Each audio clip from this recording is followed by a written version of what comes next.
A Dinamarca aprovou o primeiro imposto ESG do mundo sobre agronegócios. O objetivo do país é atingir a meta climática de redução das emissões de gases. Na prática, a medida vai cobrar uma taxa sobre as emissões de carbono da pecuária, no valor de 300 coroas dinamarquesas, o equivalente a R$ 237 por tonelada de carbono em 2030, aumentando para 750 coroas ou cerca de R$ 590 até 2035. Os agricultores terão direito a uma dedução do imposto sobre o rendimento de 60%, o que pode fazer com que essa taxa fique um pouquinho menor. A medida faz parte de um projeto maior chamado de Acordo sobre uma Dinamarca Verde, que conta inclusive com o apoio de alguns setores do agro de lá. Esse plano do país inclui também uma reorganização histórica das áreas de agricultura, já que o governo vai retirar a produção de áreas na várzea de rios e criar áreas de floresta. Recentemente, a Nova Zelândia quis aplicar um imposto desse tipo, sobre gases de animais criados em fazendas, mas voltou atrás e desistiu da ideia depois de pressões do setor agro que acabaram levando ao cancelamento dessa prática. O ministro da Dinamarca disse: seremos o primeiro país do mundo a introduzir um imposto sobre carbono na agricultura e queremos inspirar outros países a seguir na mesma direção. O ministro das Finanças está ansioso para que essa ideia seja replicada em várias outras regiões do mundo. Será que essa moda vai pegar aqui no Brasil? A gente vai saber agora. Celso Moretti é pesquisador e ex-presidente da Embrapa e está conosco para responder a pergunta. O imposto do carbono para o agro vem aí, mas é daqui a pouco. Primeiramente, seja bem-vindo, Celso. Obrigado, Kellen. Prazer estar com você aqui na Hora H do Agro. Obrigada, e convidamos também para nos fazer companhia o Daniel Vargas, que é professor da FGV. Seja muito bem-vindo, professor Daniel.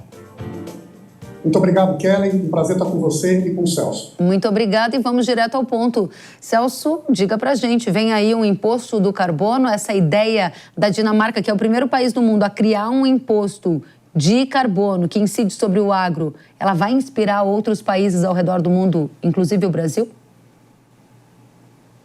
Olha, Kellen, eu espero sinceramente que não inspire os brasileiros aqui, o nosso Congresso Nacional, a Câmara e o Senado, a ter um dispositivo similar, né? É realmente inacreditável, na minha visão, né, que um país como a Dinamarca, enfim, né, extremamente moderno e com uma visão progressista, use uma ferramenta tão pouco criativa e perversa para o setor produtivo, que é a instituição de um imposto sobre o carbono, né? Então, contrariamente ao que eles dizem lá, eu espero que essa moda não chegue aqui, né? Como você bem colocou, a Nova Zelândia tentaram fazer isso lá, né? Um país que tem 5 milhões de habitantes e 25 milhões de cabeça de caprino e ovinos, né? Eles não aceitaram, porque viram que isso poderia ser muito pernicioso para o setor produtivo lá. Então, eu também espero que não chegue aqui. Muito bem, então tem uma expectativa de que não chegue. Eu quero saber se, na sua opinião, professor Daniel, a sua expectativa é a mesma e essa moda não deve pegar aqui no Brasil? Ou você vê indícios de que sim, o agro pode ser taxado pelo carbono, como a Dinamarca fez, seja de maneira direta ou indireta? Eu acho que esses indícios, Kelly, estão sempre espalhados e presentes no debate brasileiro sobre a transição verde. Então, a gente tem visto, ao longo dos últimos anos, inúmeras reuniões, debates, tentativas de colocar na conta da agricultura, em particular da pecuária, a responsabilidade pela redução de emissões e pela transição verde. Agora, sabe o que é interessante?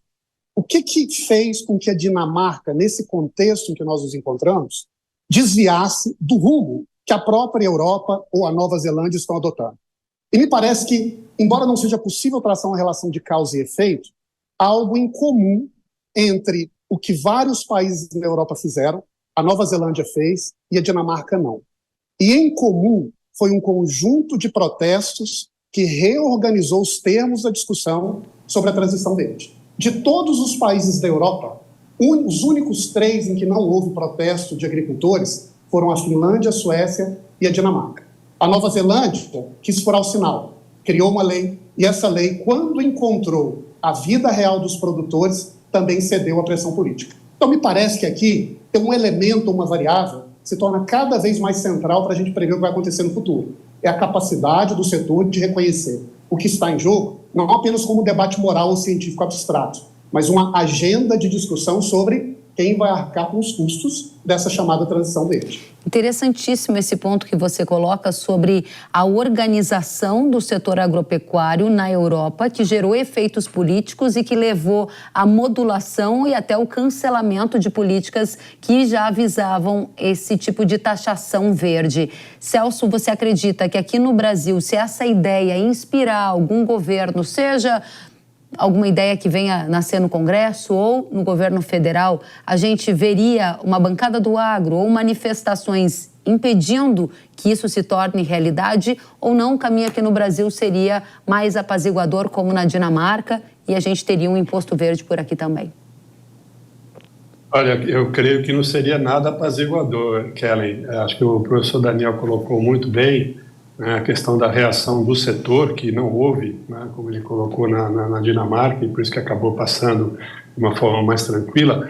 Aqui nós temos um agro que é muito organizado, institucional e politicamente. Nós temos a Frente Parlamentar da Agropecuária, a FPA, que é a frente mais poderosa do Congresso Nacional. Salvo engano, são mais de 330 parlamentares nas duas casas, na Câmara e no Senado, né, e eles estão sempre muito, muito atentos a qualquer dispositivo que venha tirar a competitividade do agro brasileiro, né. Então, eu não tenho dúvidas que, se isso vier a ser proposto, né, haverá uma resistência muito grande do setor produtivo, né, enfim, as frentes, as associações de produtores, tanto na pecuária quanto, enfim, na agricultura, mas também, né, no Congresso Nacional, né. E aí, no finalzinho, eu queria só fazer uma última observação, né, para não monopolizar agora, né, sobre o que eu vi lá em 2021, Kellen, que espelha um pouco, dá para entender o porquê a gente tem essa legislação aprovada assim tão facilmente lá na Dinamarca. Vamos voltar nesse ponto já para você dizer para a gente como que a Dinamarca chegou nesse lugar que é da criação desse imposto verde, para a gente aprender e não fazer igual, e também para a gente ver, Daniel, na sua avaliação, quais são os elementos, que eu vi que você fez um estudo, que podem sinalizar uma intenção de um imposto verde no Brasil, seja pela regulamentação da reforma tributária, seja pelo Pacto Global do Metano, do qual o Brasil é signatário, e também existem outros debates acontecendo que te levam a crer que o risco não é zero do agro ter que pagar, num futuro não muito distante, um imposto verde. Está correta a minha análise? Eu creio que sim, Kelly. O que é importante entender qual é a base em cima da qual a gente senta para discutir a agenda verde ou a agenda climática ambiental. E essa base ela foi criada nos últimos anos, sobretudo, sob a liderança da Europa. E ela tem um pressuposto. O pressuposto é que, para a gente avançar na economia, a gente precisa impor custos sobre determinadas atividades econômicas que a gente considera insustentáveis ou indesejáveis. E, portanto, o grande debate que surge a partir daí é quais são esse conjunto de atividades. Mas o roteiro, o script, é sempre o mesmo. Precisamos tributar ou colocar restrições regulatórias. Então, no debate brasileiro, a gente, de certo modo, importa esse roteiro internacional. E quando nós vamos debater a reforma tributária, a gente discute como vamos criar uma espécie de imposto do pecado, que vai ser agora regulamentado, não é, no avanço da nossa reforma tributária, e seleciona ali algumas atividades que emitem, por exemplo, o transporte. No debate sobre o mercado de carbono, como nós vamos colocar o agro como um setor responsável, portanto regulado, aumentando o custo da produção.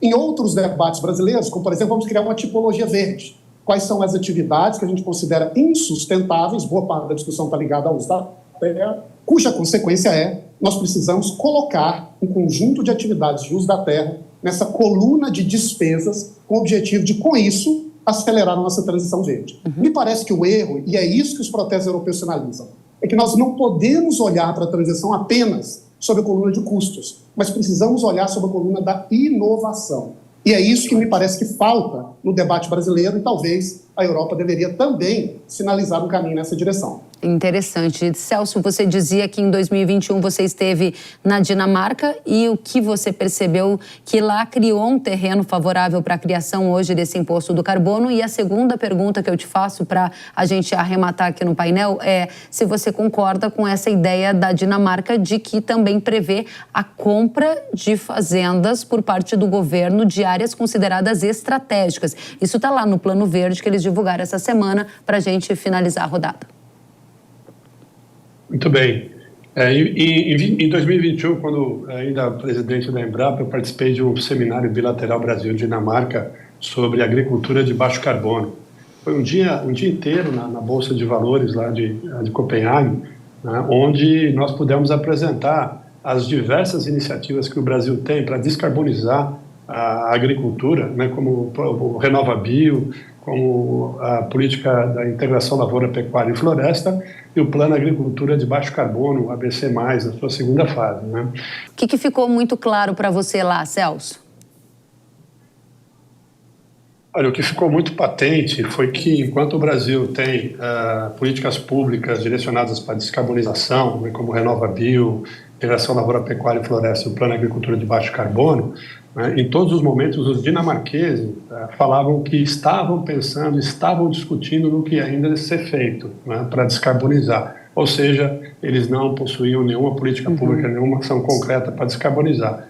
O que não me deixou surpreso, então, quando eu vi essa criação desse imposto para a descarbonização do agro na Dinamarca. Muito bem, muito obrigada, Celso. Realmente é algo que já estava desenhado lá no passado. Eu volto com você, professor Daniel, para a gente fechar. Qual é a mensagem que tem que ficar para o agricultor, para o pecuarista do Brasil, a partir de todo esse debate que fizemos aqui?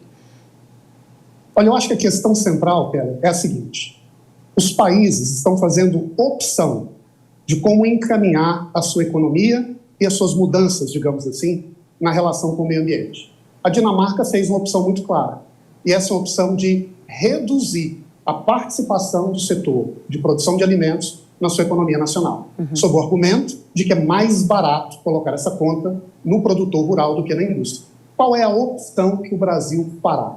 Nós iremos seguir o roteiro europeu e vamos colocar nas contas da produção de alimentos a responsabilidade pela chamada transição verde, ignorando todos os nossos ativos florestais, as nossas técnicas sustentáveis, que o Celso mencionou, e o nosso histórico de inovações, ou nós vamos seguir outro caminho, convertendo tudo isso que a gente já tem, não só em méritos ambientais, mas em vantagens econômicas para a gente ganhar mercado no mundo. É uma decisão importante e estratégica que precisa ser tomada. Professor Daniel Vargas, professor da Escola de Economia e Direito da FGV, muito obrigada pela sua presença. Agradeço também ao Celso Moretti, pesquisador e ex-presidente da Embrapa. Até a próxima, voltem sempre.